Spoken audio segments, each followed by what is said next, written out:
Hey guys, welcome back. Today I'm going to be doing my birthday haul update video. So I wanted to get this out last week, but I didn't feel like I'd had quite the opportunity I needed to try everything out. So now I have, and I'm ready to tell you what I think of everything that I got for my birthday haul. First is this Becca Anti-Fatigue Under Eye Primer, and I don't dislike this, but I am unconvinced that it actually does anything. It goes on easily. It does have somewhat of a sensation to it, but it almost feels more like a warming sensation than a cooling sensation. The concealer that I put on under my eyes still creases. Nothing, it seems, can eliminate that.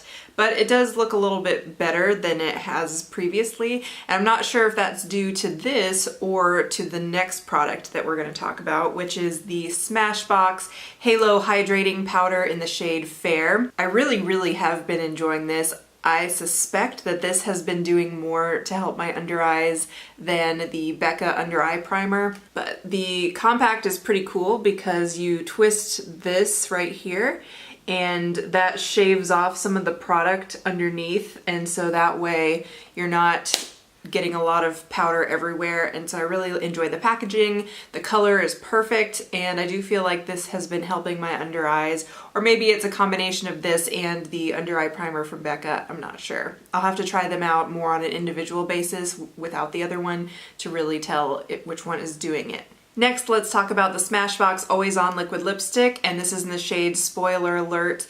And I already knew that I liked this formula. I have always enjoyed this pointy applicator because I find that it's easy to get a precise line around the lips even if I'm not actually using a lip liner.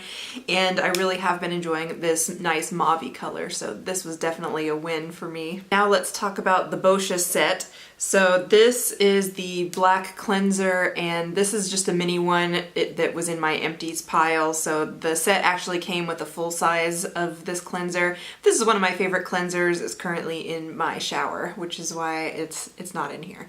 But great cleanser. I'm not a fan of the mask. I find it painful to take off once it's set because it is a peel-off mask. This revitalizing black hydration gel is perfectly fine as a lightweight moisturizer. So I have been using this as my moisturizer before applying my makeup, and it works just fine in that sense. There is also a warming sensation that you feel with this, similar to what you would feel when you're using the cleanser as well. So just wanted to mention that. Lastly, we have the white charcoal setting spray, and I immediately poured all of the product into a different bottle because this spritzer was terrible. It was very aggressive. It wasn't very fine. So I don't like the bottle on this at all, but I did enjoy the product, and I felt like it did help to mattify my skin. The mini Benefit Bad Gal Bang mascara that I got from Sephora, I have been enjoying this. It's growing on me, I'll say that. It's a very wet formula. I typically prefer a natural bristle wand, and this has a rubber bristle wand. I do like the effect that it gives my lashes. My right eye has really good upper lashes, and my left one has really terrible upper lashes. So it does absolutely nothing on this side. I just spit, sorry about that. But it does do pretty well on this side. So have been enjoying that. And like I said, I think it is growing on me the longer that I use it. For the Mini Origins Duo here, I really have been enjoying this matte moisturizer, and I feel like it does help to mattify the skin, but it does still feel like it's providing hydration, and it smells really good, so I really enjoy this, and I would consider purchasing a full size of this at some point in the future. With the Cleansing Makeup Removing Jelly, this is not my favorite, and it's not because this is a bad product, it's because I don't enjoy this type of product in general. It comes out like a clear gel, but it works like a cleansing balm to remove your makeup, and it does work to remove makeup. And I will say that I enjoy it in this format rather than more of the solid cleansing balm like the Clinique Take Off the Day, for example. But I don't really enjoy that category of product very much. I much prefer to use just a makeup removing wipe to take off my makeup before going in and cleansing my face at nighttime. So wouldn't purchase this. It's not bad, just not my thing. And let's talk about the birthday set from Bite that I got from Sephora. So it came with this matte lip crayon in the shade Glacé, and this is totally fine. I prefer a liquid lipstick over a solid form of a lipstick, but as far as the lip crayons go, I do think that this is a good formula. And then it also came with an Amuse Bouche lipstick in the shade Chai. And the Amuse Bouche lipsticks are, you know, they're cream lipsticks, which I don't like. I find them difficult to apply and they don't stay on very well. They end up all over my teeth every time I try to wear them. And for that reason, just not a huge fan of this. Again, it's not because this particular product is bad, it's because I don't really enjoy this category of products as a whole. That same set also came with a sample of the Agave lip scrub, which I thought was pretty mediocre. My gold standard for lip scrub are the Jeffree Star ones. I personally really like a lot of grit and I like coarse sugar and not a lot of oil in there. The Bite lip scrub doesn't have very much grit. It's a lot of the kind of sticky base, and I didn't really enjoy it. However, the Agave lip mask was awesome. And this sample has lasted me such a long time. I've been using it on a daily basis and I still have some left. So it definitely doesn't take a lot. And the thing that I like about it is that it's a little bit more lightweight feeling and not as sticky as the Laneige one that I really love, but it still provides a lot of moisture. So I have been enjoying that and would consider purchasing a full size in the future. And lastly, we're going to talk about the foundations that I got. So first off is the Estee Lauder Double Wear in the shade 1C0 Shell. And this is great. This is my closest shade match that Estee Lauder has ever made in this foundation. I am maybe just the slightest bit more neutral than this, but I can wear this on its own, which is rare. I have to mix pretty much all foundations. It's very rare that I can actually wear one on its own without having to mix it with something else, and this does work for that purpose. Now that I have a better shade match, I've really rediscovered why I love this Estee Lauder Double Wear so much, and I find that the color comes out to be pretty perfect if I use mostly this color but add in a little bit of the Ivory Nude shade.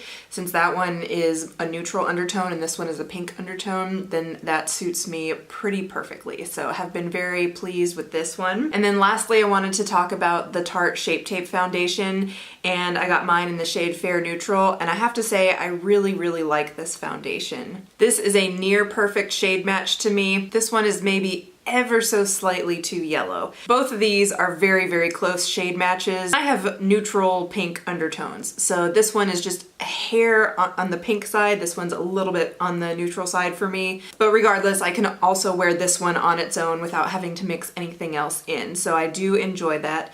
This definitely does darken as it dries, so when I first was swatching shades in store, I swatched this one Fair Neutral as well as the next shade deeper, which I think was Fair Light Neutral, and on initial application, this one looked way too light and the next one darker looked like it was going to be pretty good, but as they dried, the darker one got way too dark and this one was pretty much perfect. So that's why I went with this shade. Because I don't have to mix this with anything else, I do enjoy the doe foot applicator. I find it's really convenient just to put it right on your face without having to pour any out. I also think that this has really good oil control, so I was very impressed overall with this foundation for me. But since there was so much controversy surrounding the launch of this foundation, I did want to briefly touch on that as well. So if you look at all their shades, they actually did go pretty light and pretty deep. And so that's not the issue. The issue is just the variety within that. There's 2 fair shades. There's a ton in the light to medium section of that range. There are only a handful of the deeper shades. So most of their variety is happening within that light to medium part of the range, which I understand because probably most of their customers are going to fall within that light to medium part of the range. And as a company trying to make money, I understand that they're trying to cater most to the biggest part of their customer base, and I get that. Even though very fair complected people probably have it a little easier finding their shade than the very deeply complected people, I still do understand how frustrating it can be being as fair as I am to try to find a shade match, because a lot of foundations don't go light enough for me, just like a lot of foundations don't go deep enough for a lot of people. So I also understand that frustration, and I really like it when brands are catering catering to everyone across the board. And we are seeing a lot more brands doing that, which I think is awesome. So I feel like I am able to see it from both sides, and I don't believe that Tarte had any malicious intentions behind their shade selection. People were extremely hard on Tarte for this foundation launch, and I understand that it was really hyped up because of the popularity of the Tarte Shape Tape Concealer. So I guess that's why people are being so hard on them for this foundation in particular, even though historically most brands do launch with a limited shade range, and then if it's successful they will expand it over time. So in my opinion, I think that they could have handled the launch better. They launched 15 shades each in 2 different formulas, the mattifying and the hydrating versions of this foundation. So in their minds, I think that they were thinking of that as being 30 shades. They also wanted to launch early in the year to get a head start on the competition, since most product launches are not going to launch in, the very beginning of a new calendar year. So I get that they felt a sense of urgency to beat the competition to the market. However, they have been teasing this foundation for a long time. So I remember it was at least a year ago when Kathleen Lights tweeted that the Shape Tape Concealer was so good that they needed to make a foundation out of it, and Tarte replied back with some kind of winky face or something. And so that's been at least a year ago, but probably longer. So we've known that this is in the works for a really long time. And it's been highly anticipated throughout that entire time. And waiting another month or 2 to launch this foundation, I don't think would have negatively impacted its hype.